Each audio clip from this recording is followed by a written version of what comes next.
Mayam question I think sumna apre no sahi lakpa article in mayam di cooperation Manipur Praja Singh cooperation aduga masibu yamna maru part of media gi silnausin ki role responsibility honorable elected members in honorable CE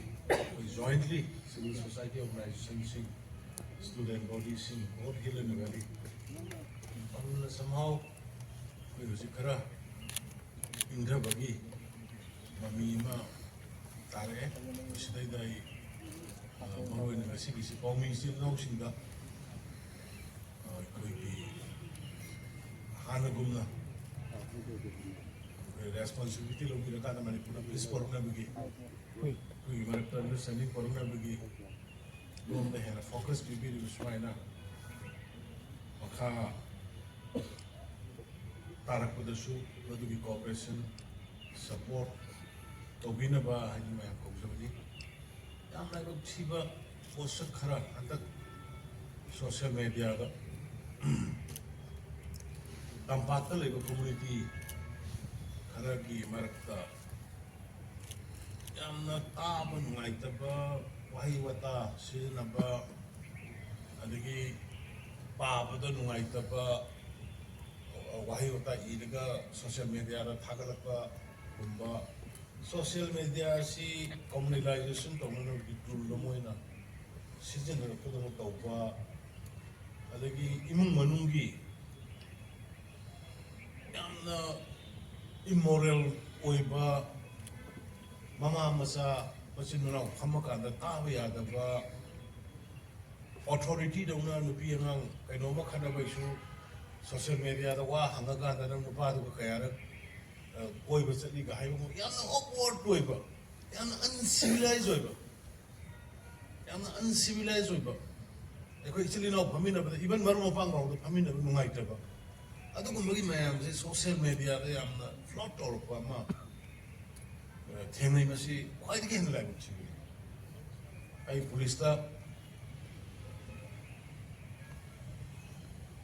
intelligence wing they high grade notice formal notice to ka the law in a YouTuber sing page scenery ba ki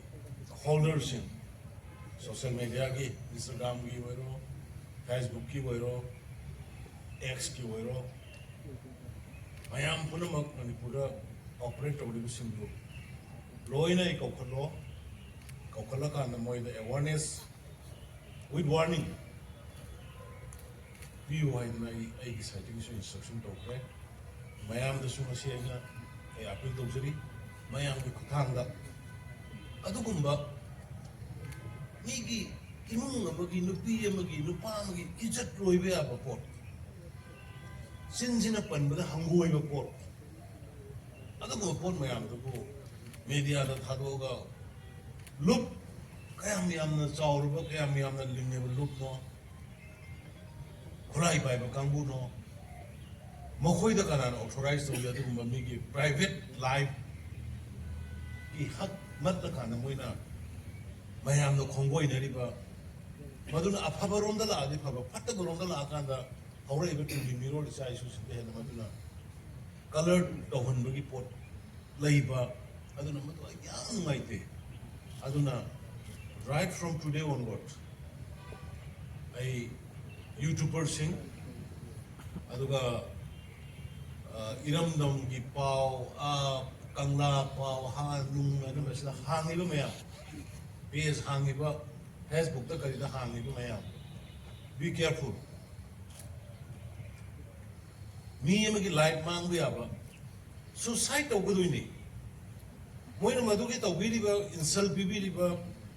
discrimination to biri ba no khangba ngokta ba mi do suicide to ba madugi responsibility to madugi Facebook page to madu like gudun ne to development ki to social ki to politics ki to hori ba yai but me ki personal life to me ki individual character to me ki family ki the assassination character assassination to gumba insult to bom ba se yam toy no ure adi ma yam sathi ba communal gi noi jati ke yam phau no noi jati ke yam phau no tong na sira ga hai bum ba mamai pa la ga thoga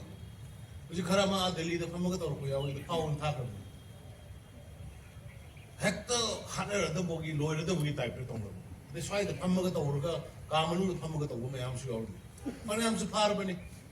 lai bak sibana akhoi gi legal system si da 7 years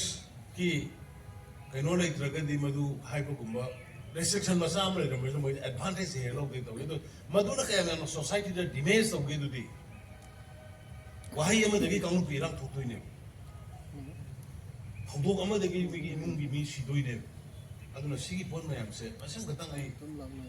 masi se kitang serious hoina singang mayam le dai khang bai masima youtuber sing Facebook ki page bai du sing aduga Instagram da tawri basi X da fake name tawruga tawri mayam se fake si ju phabu ngam de na logun matam gi wani madu hayem khar ko kanda am sathi na sokani adigi anti national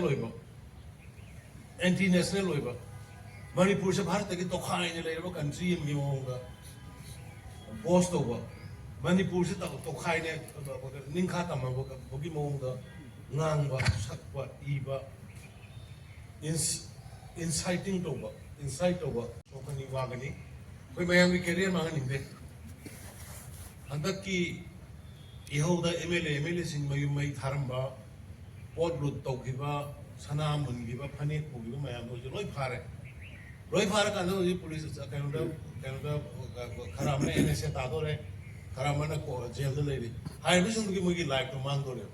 amon moi government ki service to buda police der mark lai rani ama to na once police na FIR le bising kamai to na moi government service tem yar ro even moi ki police verification na mari le ko kanda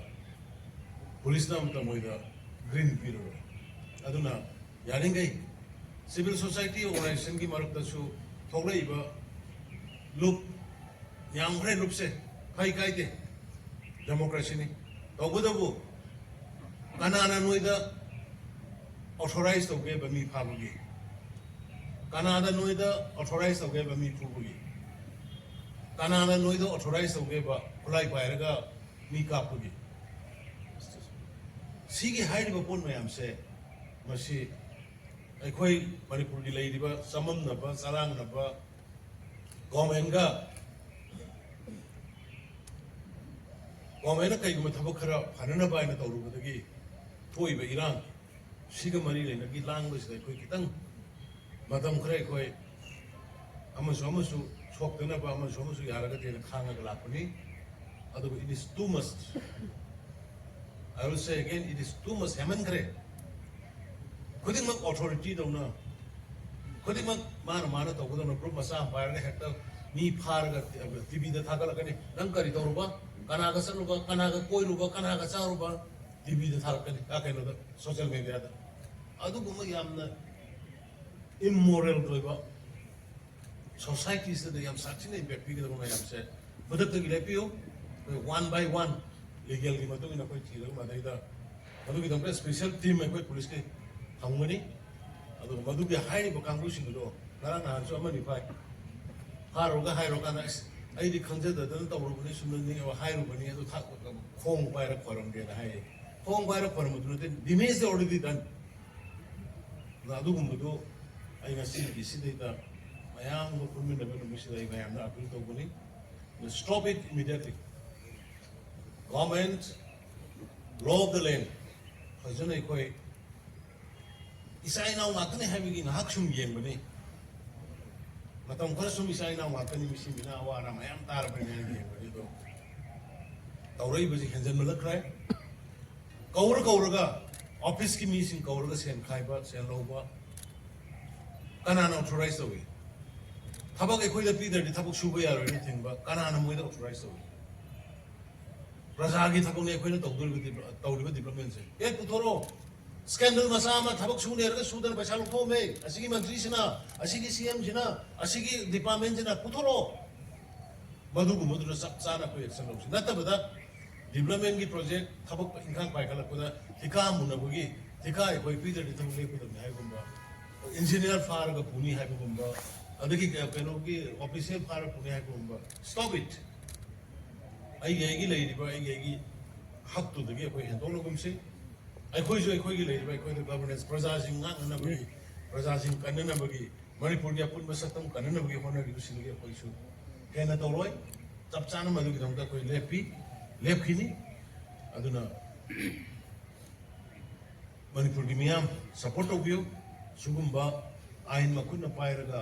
count पिरांग phone सिनबा आइन मकुन पायरगा मीगी personal life ता character assassination तौबा अदुगा मीगी life मांगन नबगी इमुं गाहेन नबगी मसा कोई pot मयाम से कोई government मखल नमिटगी तौरोय हाइदन ngasiगी mayam siga sigi point khar sidang maroi ne haijege haidna